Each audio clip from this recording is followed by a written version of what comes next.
Alright, so in this video we're doing a decontamination wash, no rinse wash. This is actually my 2010 Mazda CX-9. It's going to be clear coat restored. The paint is very dull and oxidized and very cloudy, and there's not a lot of clear coat to work with. So in this case, when there's just not enough clear coat to do a paint correction, because with a paint correction we're going to end up removing even more clear, it's not worth it to me. So I want to add clear and also get better results than a paint correction with a whole lot less time and effort put into it. So before we do the clear coat restoration, we need to do a decontamination wash. So I'm using Power Clean Pure, so undiluted, and I'm spraying everything down. We're also going to do solution finish on the trim. We're going to do the headlights as well, the black trim. We're going to coat the wheels, coat the tires as well. So spraying the Power Clean on, letting it dwell for a minute, 2 minutes, 3 minutes, letting it kind of bite into that paint and remove oils and polishes and waxes and whatever environmental gunk that the clear coat has absorbed over time. And then I'm going to agitate it, and then I'm going to rinse that down. Then we're going to do a Ferrex decontamination a little bit later in the video. We'll see that as well.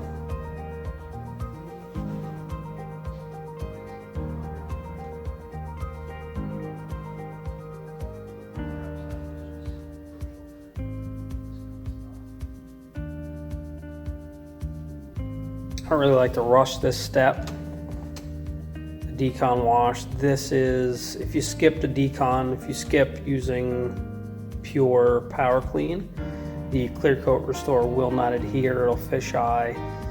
It just will not cling to the surface like it needs to. So I like to be efficient, to do everything kind of at the same time as I'm going around. But when it comes to a decon wash,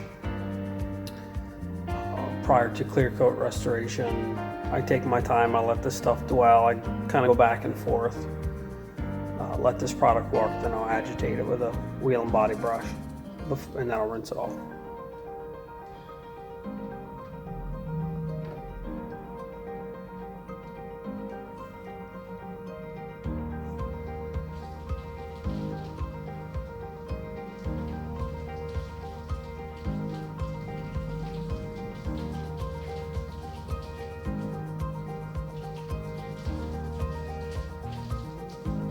One of the reasons I bought this, I don't really care for black vehicles. I'd rather not have them. Not because they show scratches, but because sometimes they're just so neglected, and it just pains me to know that I can't fix it the way I'd like to. But with CCR, Clear Coat Restore, it really fills in a lot of those deep scratches. So on this passenger door, this passenger front, you can't see it, but it looks like Wolverine attacked it. I mean, it looks like claw marks. So I wanted to understand this product better, because I know it fills in scratches. I want to know how deep, what kind of scratches, how deep do they need to be before it does not fill them in, and kind of PPF does the same thing. It kind of lays in there and just fills in and covers them up, and they're gone, so to speak. PPF, they're gone until you remove it. CCR, when you put it on, it's gone. I mean, it fills them in. I wanted to know to what extent. Not only did I get a really good deal on this CX-9, I really like Mazdas and their reliability. I just wanted a kind of a test product. I like the drastic before and afters. Something that's dull and gray becomes black, like a piano, like a grand piano. I wanted to see what it looked like, and then of course coat it with Top Coat Pro Plus to give you even more depth of gloss.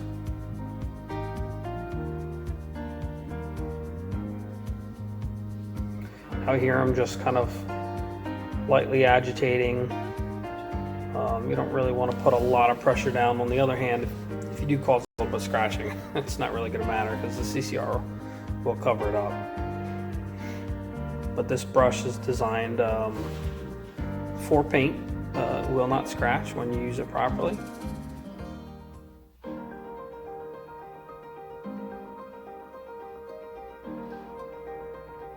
The power clean is a bit of a lube as well. Plus, I already did I believe I went around and O&R washed this prior to doing this. You don't have to do that, but I think I did it. I can't exactly remember now if I did it that way. You could also foam the power clean on if you'd like to. I just use it in a spray bottle.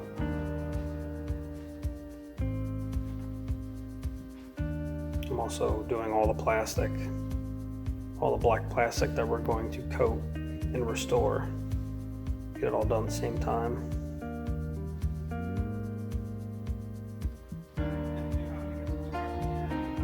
What you want to avoid is getting when you spray the power clean, you do not want to spray it directly on the glass. If you let it dry, it will etch the glass.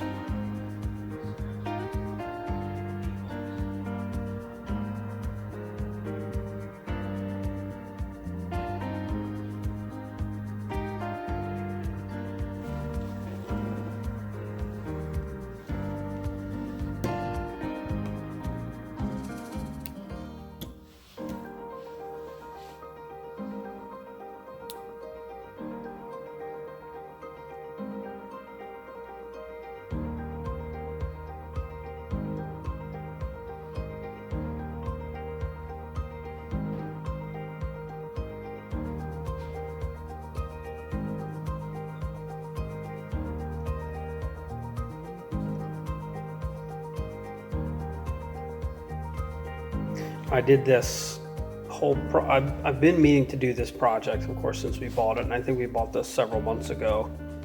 I don't remember, 2-3 months, I'm not exactly sure, from when this was recorded and done.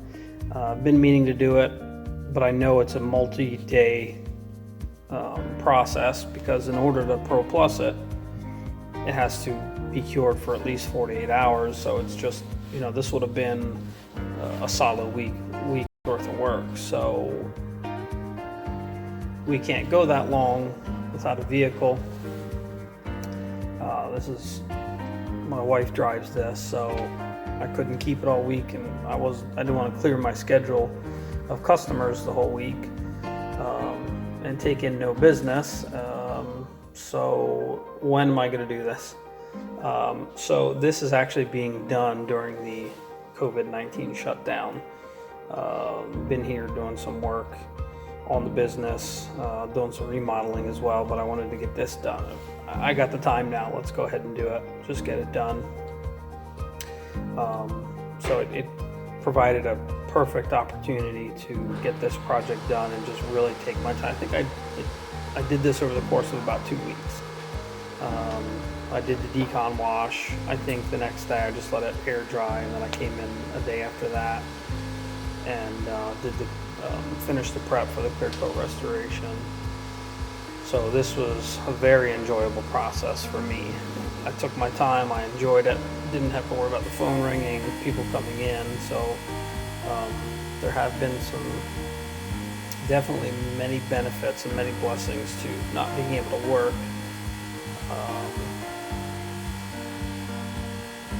Up to a certain extent. I mean, it's not good to not work for weeks and weeks. It's very difficult, but I wanted to stay busy.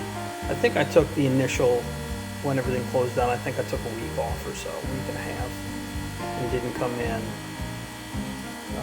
Updated the website, things like that. Then, say about a week and a half, I came in and I just wanted to get this done, because I don't know how long. I mean, we're still in the shutdown.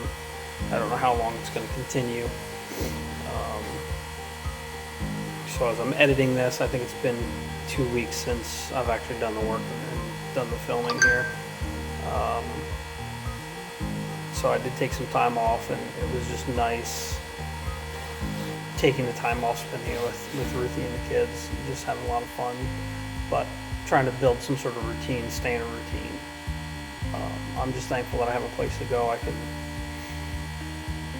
get some style. I got my car, got my wheels and tires coated on my 2019 Mazda 3. Of course, that's already been Pro Plus, but I want to get that done as well. So this was just a very enjoyable time for me to just take my time and practice with this clear coat restoration restore. It's a bit of a it's got a learning curve that constantly changes.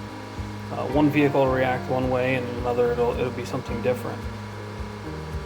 It can cloud sometimes. It can streak. It's kind of like painting.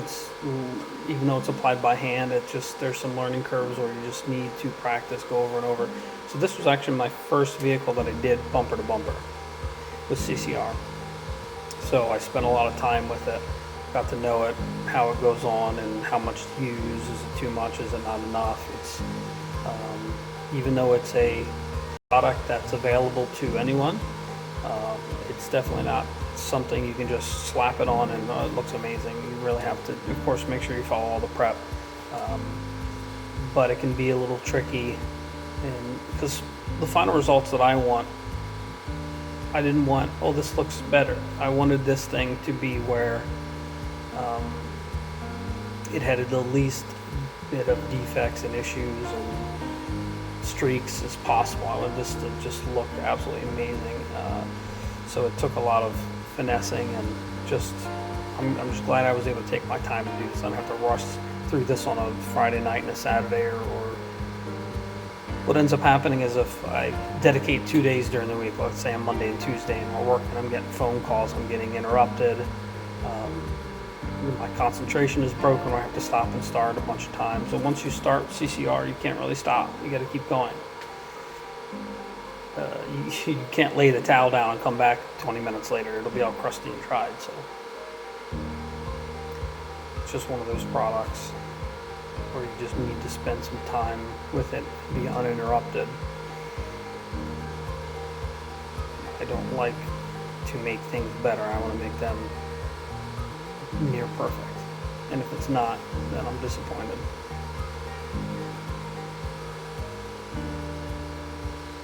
Now this rinsing process takes quite a while to rinse off all this undiluted power clean. I think it took longer to rinse it off than it actually sprayed on and agitated. It's pretty obnoxious, but it's it is what it is. It's just the process you have to go through. It's probably from start to finish, it's probably close to 2 hours, maybe an hour and 45 minutes, between cleaning the wheels and tires, prepping them, Ferrexing, using Ferrex clay. It's probably close to 2 hours by the time it's rinsed and dried off. And I do go a lot slower during this process than I do like a regular maintenance wash. Even slower when I'm doing it. If I'm doing a decon wash for a coating, it's similar. It's a similar process as what we're doing. This is just a little bit slower because CCR just needs that surface to be absolutely impeccably decontaminated and clean, both chemically and mechanically. You can't skip one. You can't just do the mechanical or just do the chemical. It's got to be both. It's that ferrous oxide, that Ferrex, it pulls the metal out.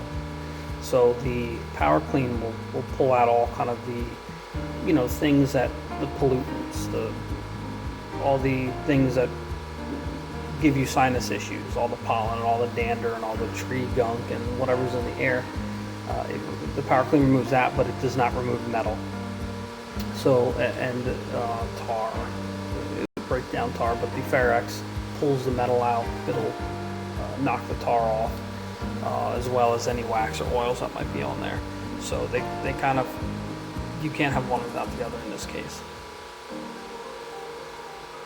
Just when I think this thing's all rinsed off and soap free, it's not, I hit another area and it seems like it's back. It's just because this paint is so sticky at this point, and so sheety, anti-beading. everything just lays and just kind of sticks. You can't just spray an area and it just runs off. You have to literally push it off the panel, even the door. Even though it's a vertical panel, you literally have to push it off. You can't just rinse it and then it just flows down all by itself. It might move a foot, but it's gonna still stick somewhere else. You have to literally push every bit of it off and come back and kind of push it off again. It's kind of like leaf blowing. It might take you 20 minutes to do a given, 20 by 20 section because you literally have to push them. You can't just turn it on, blow, and they're gone. You have to push them where you want it to go.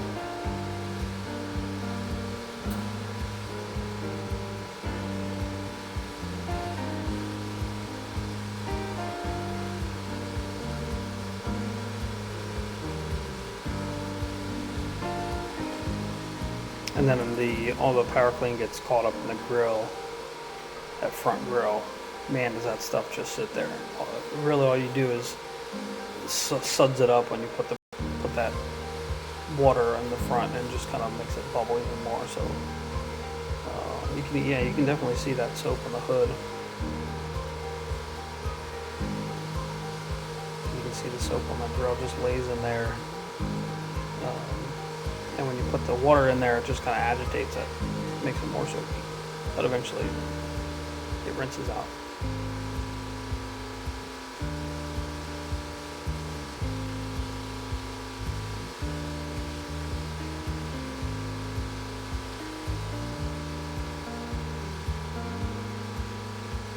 Are near the end here. Hope you enjoyed this video.